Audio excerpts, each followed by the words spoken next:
Muy buenas tardes, mi nombre es Adriana Centeno Picado y soy estudiante de la licenciatura de Criminología en la Universidad Estatal a Distancia de Costa Rica.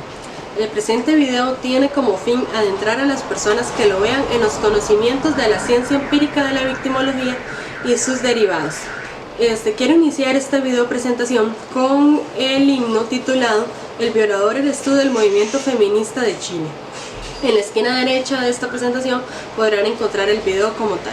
¿Qué no ves? El patriarcado es un juez que nos juzga por nacer y nuestro castigo es la violencia que ya ves. Es femicidio, impunidad para mi asesino. Es la desaparición, es la violación. Y la culpa no era mía, ni dónde estaba, ni cómo vestía. Y la culpa no era mía, ni dónde estaba, ni cómo vestía. Y la culpa no era mía, ni dónde estaba, ni cómo vestía. Y la culpa no era mía, ni dónde estaba, ni cómo vestía. El violador eras tú. El violador eres tú. Tal vez se preguntarán por qué inicio con este himno. Es por la razón de que más adelante estaré analizando pequeñas estrofas de este himno como tal. Para continuar, expondré cuáles son los objetivos específicos de este video, que van desde definir qué es la victimodomática, la victimología como tal, categorizar los factores de riesgo y vulnerabilidad por los cuales las personas tienden a ser objeto del delito, como mencioné anteriormente, analizar la canción El violador eres tú del movimiento feminista de Chile y por último definir qué es la victimización organizada y brindar ejemplos de esta.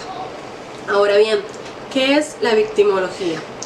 Se puede definir a la victimología como el estudio de las víctimas o de los factores que provocan que esta persona se convierta en una víctima. Es una de las ramas más importantes de la criminología. Esto por el motivo de que cuando la criminalística no logra esclarecer de todo el hecho criminal, la victimología se encarga de ayudar el objetivo. Al inicio de esta ciencia partió porque la criminología creó una atracción por el estudio de las víctimas y cómo éstas se vinculan con el hecho delictivo. A raíz de esto fue que el criminólogo Benjamin Mendelssohn inició con sus estudios de las víctimas de la violencia. Por esto mismo es que es considerado como el primer pionero de esta ciencia. Ahora bien, teniendo claro qué es la victimología como tal, me gustaría profundizar en lo que es la victimodomática y el estudio de los factores que influyen que algunas personas estén más en riesgo que otras a ser objeto del delito, o como algunos dicen, ser el blanco fácil. Cabe aclarar que el estudio de los factores se denomina victimogénesis. Pero en sí, ¿qué es la victimodomática?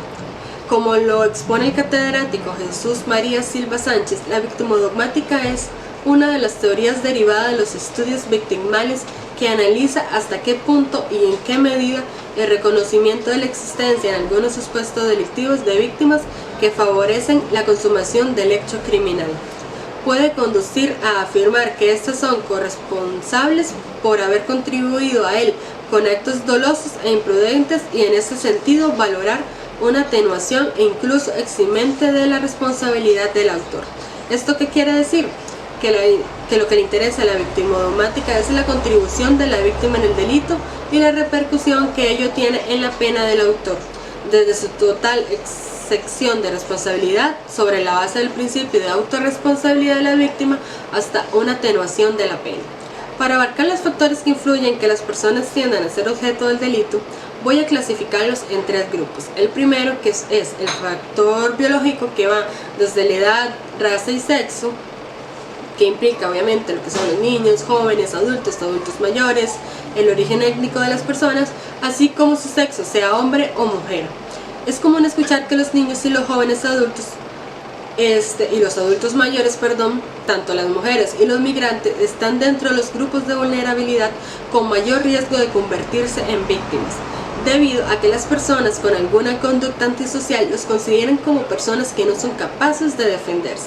Por ejemplo, los niños siempre tienden a ser víctimas en su mayoría a manos de sus mismos familiares, al igual que los jóvenes. Por otro lado tenemos lo que son los adultos mayores, que por su condición de avanzada edad en diversos temas son discriminados dejándolos a su suerte. Por ejemplo, el rango de edad de las víctimas de homicidio en Costa Rica va de los 15 a los 29 años, donde un 35% son hombres y un 8% son mujeres. Las mujeres desde el siglo pasado se ha visto cómo sus derechos humanos son violentados. En épocas pasadas se les veía como personas que debían hacer lo que sus padres o esposos les ordenaran. Esto en la actualidad, pese a que ha cambiado, no cesan las violaciones a sus derechos. Los movimientos feministas como tal lo que buscan es que a las mujeres se les deje de ver como el sexo débil como es de costumbre y se le igualen las condiciones a los hombres. Asimismo pasa con lo que son los migrantes, que son discriminados por los residentes de los países donde estos emigran. Por ejemplo, en épocas pasadas, los originarios de razas negras eran tratados como esclavos. Y esto, sinceramente, no es muy lejano de lo que se vive en la actualidad. Por ejemplo, en Costa Rica, la gran mayoría de personas que emigran provienen de países centroamericanos, donde en su gran parte son de Nicaragua, y podemos ver cómo estos son humillados tanto por su forma de hablar como su forma de vestir. Pero honestamente no solo en Costa Rica sucede esto, sino que a nivel mundial. Ahora bien, uno de los segundos grupos del cual voy a estar hablando es los factores psicológicos. O sea, todas aquellas personas que padecen de algún trastorno psicológico o bien consumen algún tipo de sustancias nocivas para su salud.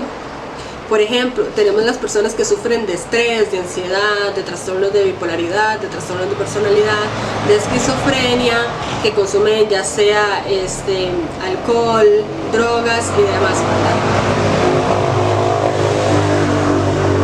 Las personas que padecen de algún trastorno psicológico son vulnerables ante las personas que desarrollen conductas antisociales. ¿Por qué? Porque simplemente las consideran como personas incapaces de velar por su propio bienestar. Lo que hacen es que juegan con sus mentes para hacerles creer que son merecedoras de la comisión del delito. La mayoría de veces esas personas tienden a pasar por ya sea agresiones físicas o psicológicas o bien abusos sexuales.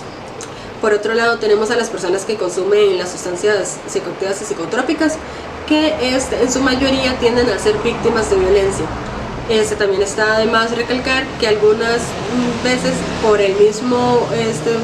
lo mismo que provocan el consumo de estas sustancias, estas personas también tienden a desarrollar conductas antisociales que los lleva a cometer distintos delitos.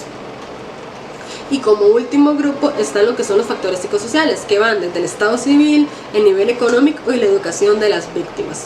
Por ejemplo, es normal ver cómo las personas en condición de pobreza siempre tienden como a buscar la manera de subsistir, llevándolos a cometer distintos delitos. Por ejemplo, robos, hurtos y demás.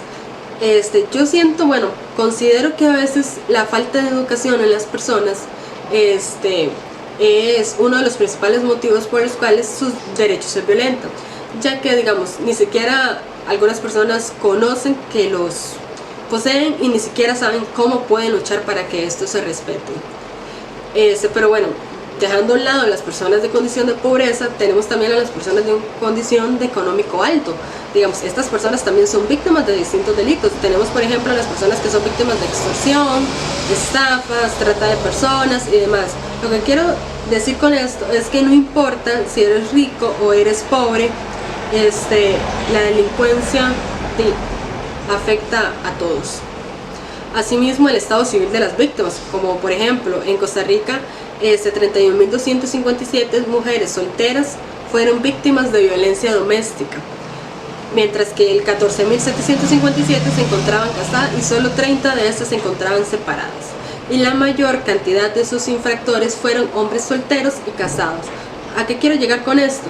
Que el estado civil de las víctimas también implica cuando se da la comisión del delito. Bueno, el estado civil de las personas también implica cuando se da la comisión del delito, Ahora bien, entendiendo cuáles son los factores victimogénesis, quiero adentrar en lo que es en la canción El violador eres tú, o conocida originariamente como Un violador en el camino.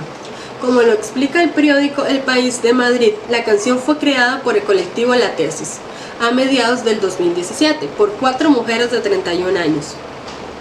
que fue Dafne Valdés, Paula Cometa, Silvina Sotomayor y Lea Cáceres, que son originarias de Valparaíso, Chile, que trataron de transmitir teoría feminista a través del lenguaje audiovisual.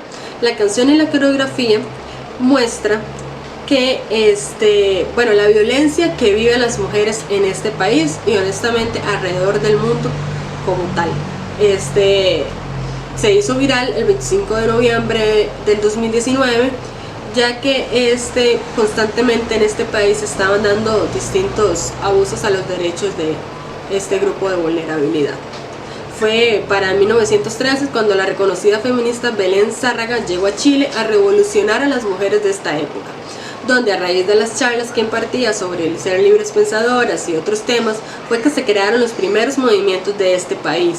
Por otro lado, tenemos a lo que es Costa Rica, que se creó en 1923 la Liga Femenina Costarricense, que dentro de sus primeras luchas políticas está lo que es el sufragio femenino en el país.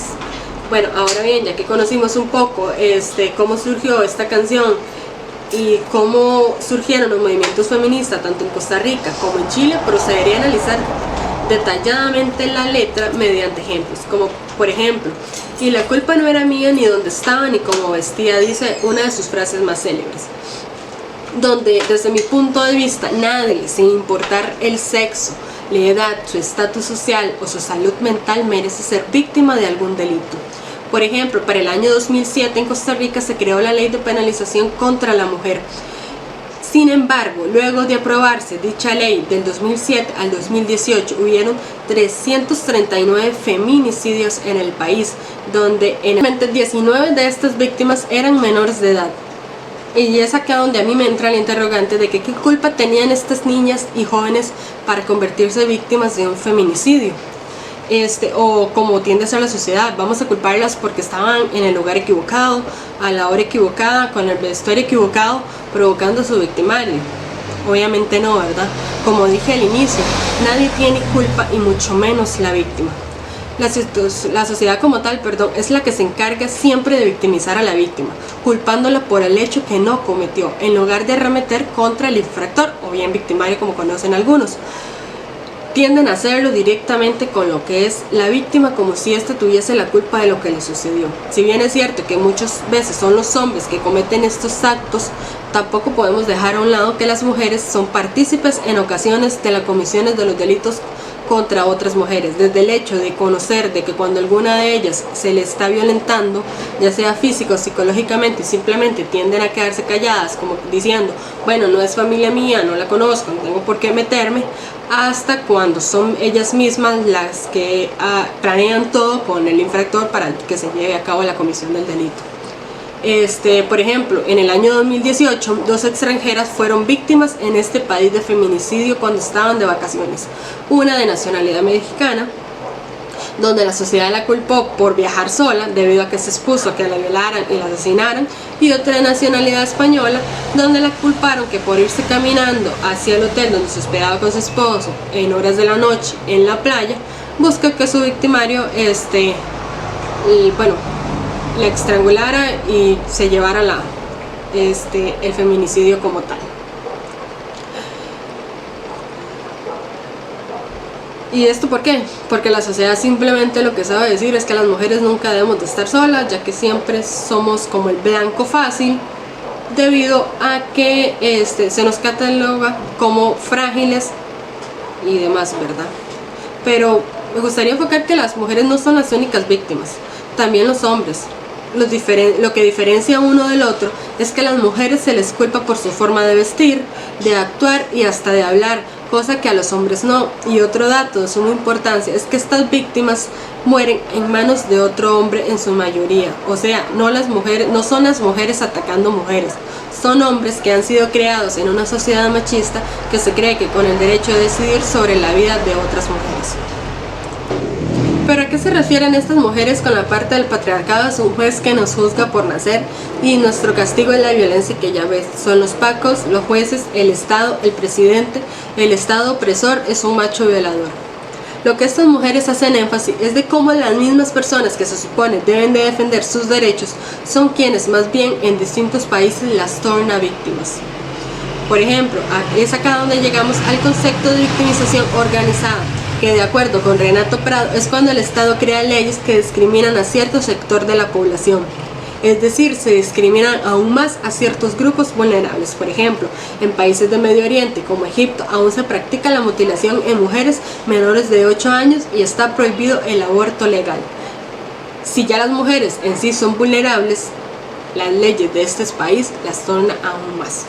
Otro ejemplo, como les pone BBC News, es como Brunei se une hacia el grupo formado por Irán, Arabia Saudita, Yemen, Sudán, Mauritania y parte de Nigeria y Somalia, lugares en los que también se contempla la pena de muerte para castigar las relaciones homosexuales, donde según los datos de la Asociación Internacional de Lesbianas, Gay, Bisexuales, Transgénero e Intergénero, es donde acá no les importa que uno de los principales derechos humanos es la vida. Y como tercer y último ejemplo, en Yemen las mujeres carecen de libertad para casarse con quien desee y algunas son obligadas a contraer matrimonio cuando son menores de edad, a veces teniendo tan solo 8 años de edad. Asimismo, en Níger, un 76% de las chicas están casadas antes de cumplir los 18 años, el mayor índice del mundo. Le sigue la República Centroafricana con un 68% y Chad con un 67%. En Medio Oriente con un 32% de las chicas de Yemen, seguidas por las de Irak con un 24% y Egipto con un 17%.